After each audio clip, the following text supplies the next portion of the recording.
কোনো ভাই আমরা দেশে যাইতে পারতেছি না। আমাকে ফ্যামিলির দিকে তাকাইলে আব্বু আম্মু বলে যে বাবা দেখো তোমার রেন্ট তো আরো রয়ে গেছে, তুমি আর কটা দিন থাকো বিদেশে, তোমার এই রেন্ট গুলো তুমি ক্লিয়ার করে তোমার আইসো। ভাই 3 বছর হয়ে গেছে আব্বা আমার মুখ দেখি না, তারা বলে ঋণ শেষ করে লাগা, এই শেষ করে লাগা। তো সব মিলায় ভাই এখনো মাথার উপরে 2-3 লাখ টাকা ঋণ রয়ে গেছে। হ্যালো এভরিওয়ান, আমি সাইম কিবরিয়া। আমি একজন মালয়েশিয়ান প্রবাসী। আজকে আমি আমার জীবনের অনাকাঙ্ক্ষিত একটা কাহিনী এবং একটা গল্প, অজানা গল্প আজকে আপনাদের সাথে আমি শেয়ার করতে আসছি। আমি একজন মালয়েশিয়ান প্রবাসী। আমি যখন প্রবাসের জমিনে পাড়ি দেওয়ার আগে আমার জীবনের যে স্ট্রাগলগুলো ছিল সেটা অত্যন্ত দুঃখজনক এবং কষ্টজনক ছিল। সেটা আজকে আপনার সাথে আমি আলোচনা করতেছি। আমার ফ্যামিলি থেকে যখন আমি বললাম যে আব্বু আমি দেশের বাইরে যাব, তুমি হাড় ভাঙা পরিশ্রম করতে করতে মানুষের বাড়িতে কাজ করতে করতে তোমার শরীরে ক্লান্তি হয়ে গেছে, তুমি আর কাজ করতে পারতেছো না। তখন আমি বাবার দিকে তাকায় দেখলাম বাবার মাথার ঘাম পাতায় পড়ে সে ইনকাম করে আমাদেরকে খাবার জোগাড় করতে পারতেছে না। এবং আমাকে ফ্যামিলির 3 ভাই, আমি এক বোন। আমি আমার ফ্যামিলির বড় ভাই। আমার 3টা ছোট ভাই, 2টা ছোট ভাই, একটা ছোট বোন। সবাইকে আব্বু অনেক কষ্ট করে লালন পালন করেছে। তার মধ্যে আমি দেখলাম আমার বাবার হাড় ভাঙা পরিশ্রম আর সহ্য হয় না। তখন এক সময় আমি এক দালালের কাছে গেছিলাম যে ভাই আমার তো ফ্যামিলির অনেক সংকট, আমি একটু বিদেশ যেতে চাই। তখন সে বললো তোমার আব্বু আম্মুকে নিয়ে আসো। আব্বু আম্মুকে নিয়ে দালালের সাথে কথা বলে বিদেশে প্রসেসিং করলাম। তখন দালাল বলতেছে যে বিদেশে আসলে 5 লাখ টাকা লাগবে। আসলে ভাই দেখেন, একজন প্রবাসীর 5 লাখ টাকা দিয়ে বিদেশ আসাটা খুবই ডিফিকাল্ট। এবং সে জানে যে একজন প্রবাসী বিদেশে এসে 5 লাখ টাকার ইনকাম করা তার কতটুকু সময় লাগে। আজকে আমি তারপর আমার আব্বুর কাছে বললাম যে আব্বু যেমনি হোক আমি বিদেশ যাব, তোমার হাড়ভাঙ্গা পরিশ্রমের ফল আমি দেখতে চাই। তখন আব্বুকে বলার পরে আব্বু অনেক টাকা কাছে মানুষের কাছে ঋণ করে, মানুষের বাড়িতে কাজ করে, কষ্ট উপার্জন করে আমার জন্য টাকা ম্যানেজ করছি। মানুষের কাছ থেকে ঋণ নিয়ে, সুদে টাকা নিয়ে আমাকে বিদেশ পাঠানোর প্রসেস করেছে। এবং যখন আমি ভাই বিদেশে আসার জন্য আমার আব্বু অনেক কষ্ট করে প্রসেস করার সময় আমাকে আব্বু বলছিল যে বাবা তুমি দোয়া করি তুমি যাও বিদেশ, তোমার জীবনে কষ্ট, অনেক কষ্ট আসবে তবে সুখ এক সময় আসবে। তখন আব্বুর কাছে আমি এক সময় বলছিলাম যে আব্বু আমার তো সবকিছু হয়ে গেছে, লাস্ট মুহূর্তে ভাই আমার যখন টিকিট সবকিছু হয়ে গেছে, ফ্লাইট হওয়ার আগের দিন আব্বুর কাছ থেকে টাকা চাইছিলাম যে আব্বু আমি একটা ভালো শার্ট কিনতে পারি নাই, একটা ভালো জুতা কিনতে পারি নাই, আমি ছিঁড়া জুতা কিনতে ভাই বিদেশ আসছি, আমার ইতিহাস আপনি জানেন না ভাই। তখন আব্বু আমাকে বললো ভাই দেখো ছেলে আমার কাছে বাবা তেমন টাকা নাই। তোর আব্বা বললো যে তুমি যাও বিদেশে, তোমার সেই আল্লাহ তোমাকে সহায় করবে। তখন কষ্ট করে বিদেশে আসলাম। আসার পরে ভাই আপনারা তো জানেন যে মালয়েশিয়াতে যারা আসে বা যারা বিভিন্ন দেশে যায়, প্রথম অবস্থায় গেলে তারা আতঙ্কে থাকে যে কোন দেশে আসলাম, এই দেশে ভাষা চিনি না, রাস্তা চিনি না, মানুষ চিনি না। তখন ভাই 1 সপ্তাহ খুব কষ্টে ছিলাম। হুট করে একটা বাসা আমাদেরকে একটা দালালে ম্যানেজ করে দেয়। ওই বাসায় গিয়ে দেখি ভাই, ভাই যে একটা মানুষ বিছানায় ঘুমাইতে গেলেও তার একটা ভালো একটা বিছানা দরকার ছিল। তখন আমরা যখন ওইখানে গেলাম, আমরা 10-12 জন একসাথে ছিলাম। ওইখানে থাকার পরে এখানে দেখলাম একটা যে একটা বেড দিছিল, ওই বিছানাতে ছাড় পোকা চারোদিকে ভরা ভাই। প্রতিদিন রাত্রে ঘুমাইলে ভাই 3টা 4টা 5টার সময় আমরা ওইটা দেখতাম আমাদের সারা শরীর কামড়ায় রক্তে বইরা ভাই আমাকে শেষ করে ফেলছে। তখন দালালকে বলার সময় দালাল বলে কাজ নাই, আরো কয়দিন থাকো। এইভাবে 2-1 মাস যাওয়ার পরে একটা কনস্ট্রাকশনে একটা কাজ পেলাম এক বড় ভাইকে ধরে। সেই ভাই বললো আসো আমি তোমাকে একটু হেল্প করি। তখন সে বড় ভাই আমার একটা কনস্ট্রাকশনে কাজ দিছিল। ওখানে ভাই প্রচুর পরিমাণ রোদ্রের মধ্যে কাজ করলাম 2-3 মাস। গিয়ে দেখি ভাই মাস শেষ, আমাকে দালালে টাকা দেয় না, টাকা মেরে দিছে।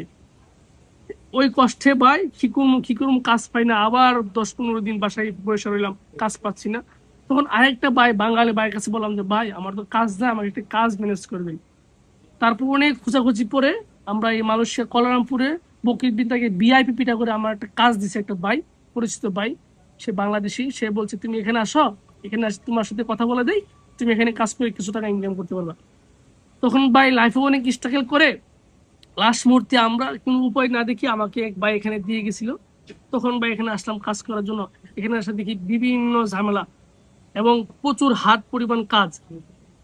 ওই কাজে আমরা টিকতে পারি না ভাই। একটা রেস্টুরেন্টের কাজ প্রচুর কষ্টের কাজ, ক্লিন করা লাগে, এই করা লাগে, প্রচুর কষ্টের কাজ। তো এই সব মিলায়া এখানে আবার ঝামেলা হয়। রাস্তা দিয়ে বাইর হতে গেলে ভাই ডিউটি শেষ করে বাসায় যেতেছি, হুট করে একদিন এক পুলিশ আমাকে ধরে ফেলছে। ধরে বলতেছে যে মানায়ু ফাস্টফুড, তখন তো ভাই আমরা মালাই বুঝি না, কিছু বুঝি না। তখন বলতেছি যে পাসপোর্ট নাই। তখন সে আমাকে দইরা বলতেছে যে তুই কর, জরিমানা দে। তখন তো ভাই বুঝে গেছি বিপদে। তা আমার কাছে ওই সময় পকেটে টাকাও ছিল না যে আপনাকে ওই সময় পুলিশকে আমরা জরিমানা দিব। তখন যেমনি হোক পুলিশকে আমি 50 টাকা ছিল তাকে দিয়ে আমি ওই জরিমানা ছুটতে আইলাম। আমরা যখন ডিউটি শেষ করে বাসায় যাই তখন পুলিশের আতঙ্কে বাসায় যাইতে পারি না। ডিউটি আসার সময় পুলিশের আতঙ্কে ডিউটিতে আসতে পারি না, এরকম এক ঝামেলা। তারপর হচ্ছে আমরা ওই ঠিক মতো মালয়েশিয়াতে আসার পরে ভাই আমার লাইফে আমি প্রথম 3 মাস 6 মাস আমি গরু গুসকি চোখে দেখি নাই। তখন ভাই খাবার আমি জীবনে কখনো খাবার কষ্ট করি নাই ভাই। আমি মালয়েশিয়া আইসা ওই দিন আমি খাবার কষ্ট করছি এবং আমার আব্বা আম্মার কথা আমি করছি ভাই।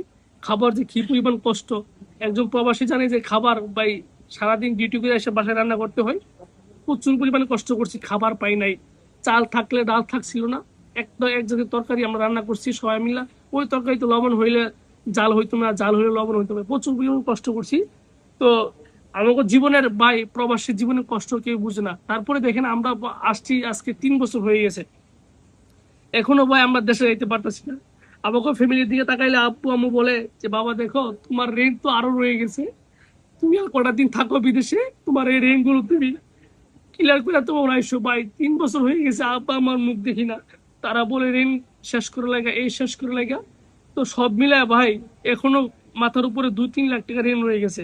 সে করে আমরা এখন দেশে যেতে পারতেছি না। কত মানুষ দেখি হাজারো স্বপ্ন নিয়ে আব্বু আম্মু কাছে যাইতেছে, দেশে যাইতেছে। ভাই আমার মতো হতাবাকা প্রবাসী এখনো দেশে যাওয়া হইল না। আপনারা আমাদের জন্য দোয়া করবেন, আমরা যেন একজন প্রতিষ্ঠিত হয়ে বাবা মার স্বপ্ন নিয়ে দেশে যাইতে পারি, সবার সাথে দেখা করতে পারি। আপনারা একজন প্রবাসীর কষ্ট বুঝবেন।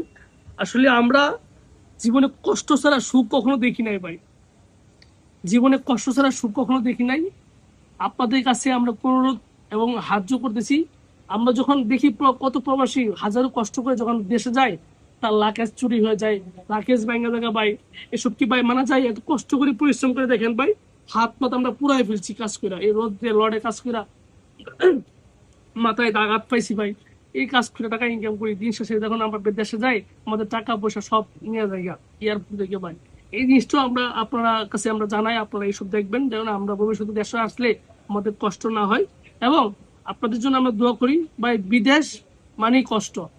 এই যে আসছি প্রচুর পরিমাণ কষ্ট করছি, আপনি যদি দেখেন আশেপাশে মানুষ সবাই হাড় ভাঙা পরিশ্রম করতেছে, যে যার কর্ম নিয়ে ব্যস্ত। কেউ ভাই কর্ম ছাড়া ফ্রি টাইম এখানে নাই যে বাবার হোটেল যে খাইলাম ঘুরলাম এরকম কেউ না। সবাই সবার কাজে ব্যস্ত, সবাই সবার দিন নিয়ে ব্যস্ত। দিন শেষে সে একটা প্রবাসী 30 দিন সেই কাজ করে 31 দিনের মাঝে যখন তার স্যালারি দেয় ভাই, যত টাকা পাইছে পারলে 2 টাকা পকেট থেকে বইরা সে টাকাটা দেশে পাঠাই দেয়। দিন শেষে তার পকেটে টাকা ছিল না ভাই। দেখেন আমার পকেটে আমার পুরো 1 মাসে মিলাইয়া আমার কাছে আছে মাত্র 10 রিঙ্গিত। আমার বেতন দেশে পাঠাই দিছি। একজন প্রবাসী সারা বছর কষ্ট করে পড়ে সে 10 রিঙ্গিত নিয়ে আমি ঘুরতেছি, আর এটাতে আমার 15 দিন চলতে হবে। আল্লাহ যেন আমার কি হয়, আপনাদের কাছে আমি দোয়া চাই আমাদের প্রবাসী যেন আল্লাহ আমাদেরকে ভালো রাখেন এবং ভালো কাজ কাম করার সুযোগ দেন। এই জন্য সবার কাছে দোয়া চাই। আসসালামু আলাইকুম।